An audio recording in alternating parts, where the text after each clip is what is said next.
Welcome to STS 330, our comments on the internet governance issues. I was really impressed with the questions that you guys assembled, and my feeling is that you had a lot more fun actually creating questions than answering them. But they showed a lot of depth, and I'm not sure we'll get through all of them. But I did want to give you some of my thoughts.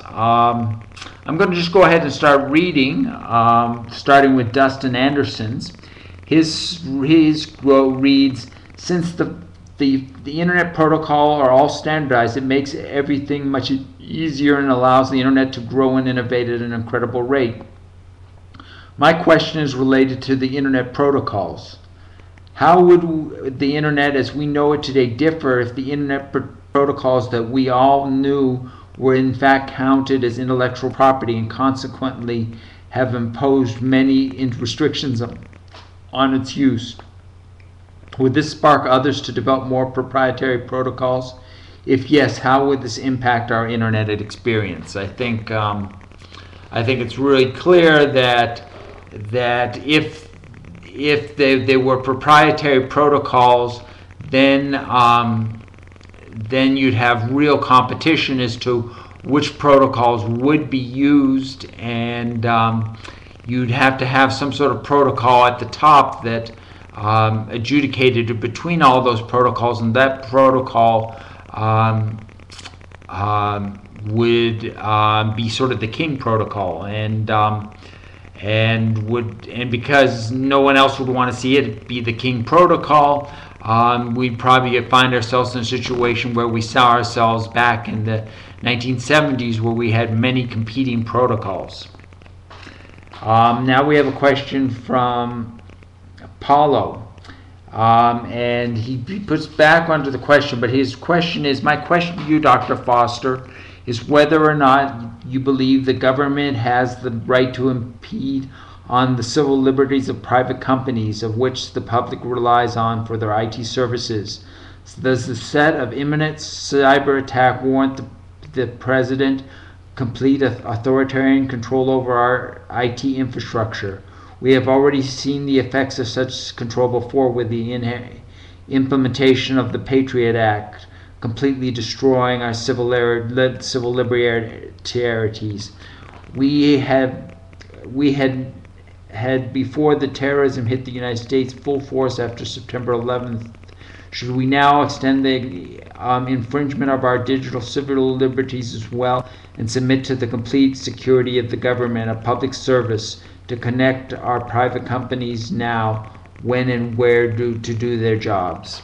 Yeah, Paulo, I think it's a good question. I think that the way the internet is designed, there is no one central place, so that if we were to see the internet go down, it might go down in specific areas. And I see it's appropriate for the government or the president to be able to wall off areas of problems in the event, or for engineers to wall off areas of problems of the internet if those happen. Now we have a question from Marcos. With the introduction of the Internet 2, was governance established prior to its conception, and who decided its consortium? Can the governance of the Internet 2 be applied to the Internet? If so, is it in consideration? Internet 2 is just basically an extension of Internet 1, and is using many of the same governance mechanisms, so that it is not something that's dramatically changed. Linda said, let the buyer beware. I've been thrown into the trenches in my job to learn some basic networking problem solving on our PC network. So the term IP address and RJ45 connector are familiar to me, and I have also taken a few networking and programming courses through the years. But I can honestly say I have not idea how the internet works. or why it works. The readings in this discussion took me a while to get through. I had to reread them a couple of times and try and understand. The video by Stephen Johnson was fantastic. I watched a couple of times because I kept getting lost in just watching the artwork emerging instantly. But the point he makes is fundamental. Sometimes it takes two ideas working together to make the next idea. It also brought to light the different ways in history that people have come together to combine and create. I think the internet is just the obvious next step. It's just global. This class has been about outsourcing and offshoring technology. That would not be possible without the internet, and without it, it would be needed if people worldwide were not banking, shopping, and learning by way of the net. I mean, why would I need technical help from India if it were not computer related? We trust these countries to read our x-rays overnight, to do our taxes in April, and we give them complete access to our computers if we cannot solve a problem ourselves. If we trust these countries to help with our most private financial and medical matters, is there a need to have all-seeing, all-knowing overseer of the internet, or can we just trust that the market will weed out the unethical and unreliable sites? I think that as part of doing the business, these companies in India, etc., have to be able to guarantee protection. So I don't see a need for an overarching regime. Sherry writes, questions regarding the regulation of the internet have been asked for many years. Internets are slow to respond, and private industry regulates the extent to what is good for a private industry, no one else. From my point of view, there are two components to cultivate: one, infrastructure, and two, content. I'd like this as a question about content, as I believe the infrastructure will be controlled the same way as the telecommunication is now. Right now, many governments control and regulate both infrastructure and content for television, radio, and voice and communications. In the U.S., it is the FCC who allocates frequencies, census what is said and shown on TV, and mandates how 911 and caller ID show on the telephone. The FCC does not have many tools to control the content of the internet, as well as what comes in and out of the country.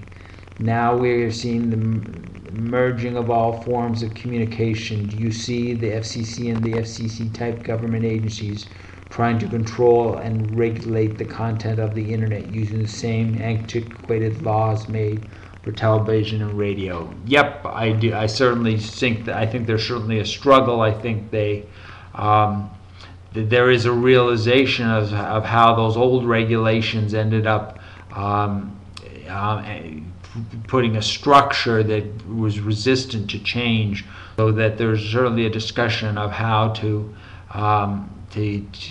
keep certain, to have a certain amount of structure without minimizing change. How much attention, this is from Brett, how much attention do you think the topic needs in terms of the masses? Do you think that the major stakeholders combined with the American judicial system will find the happy medium in terms of internet governance, so the rest of us can go about tweeting and Skyping? Or do you think the general public doesn't become aware we could fall victim to infusion and loss of privacy? With DPI, do you feel that if a person is accessing the internet, they're already given up their privacy?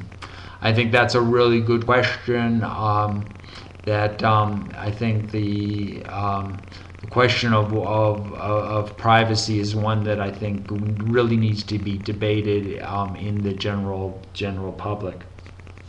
And also basically the whole Patriot Act assumption that basically the government can have access to all data, and the CALEA assumptions that so yeah, I think these are very important questions.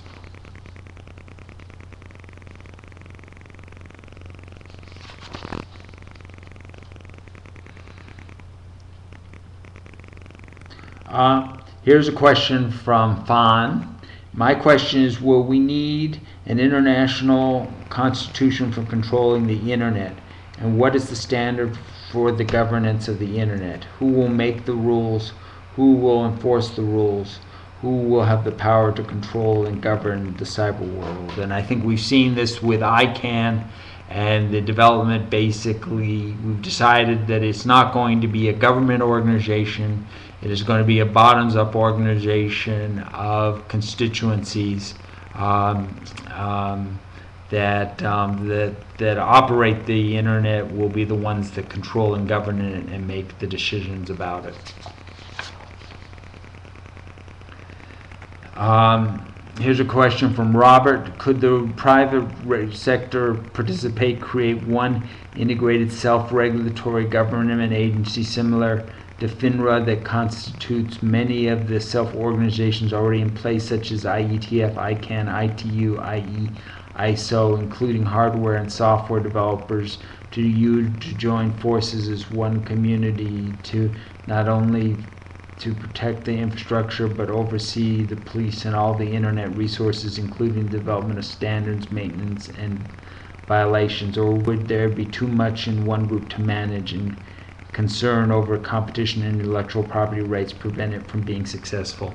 I think that a lot of these organizations each have their space, and I don't see them breaking into one over organization. I also don't think that we really want to have one organization overseeing the internet.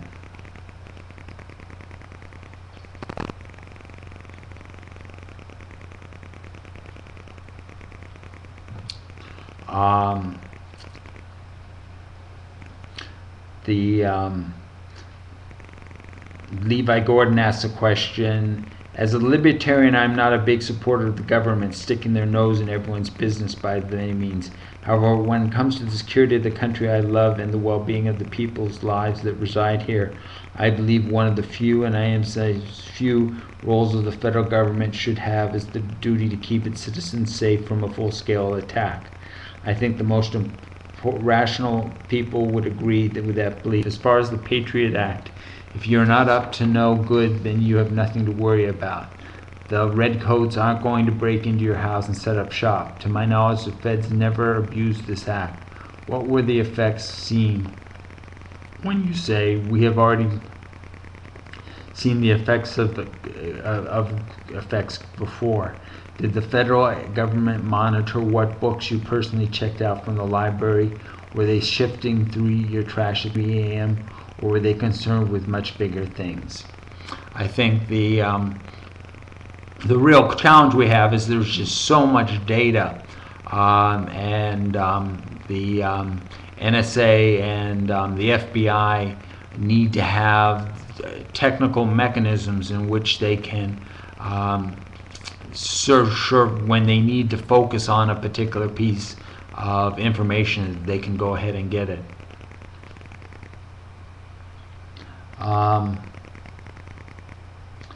The following quote was taken from Red Hat website, and I couldn't agree more. I would encourage everyone in support of internal governance to read up on open source software. Open source software grants every user access to the code. Freedom means choice. Choice means power. Red Hat is probably one of the biggest open source distributors of Linux, meaning like Unix, and the development of Unix Linux kernel is about what you would be grateful for once you use a Mac OS. One can only ponder whether Apple would be today without the code of its current OS 6 and the integration of Intel family processors. In my opinion, the internet is the last frontier, says not Alaska. There are no boundaries, well, not as of yet. Open source anything leads to competition, innovation, progress, and the further development of information technology and the internet. One of the other great things about open source is that it is free. Two words that don't mesh well are governments and free. So here's my question. What will happen to further innovation and progress of the internet if it is governed? Do you think it it will slow down after that.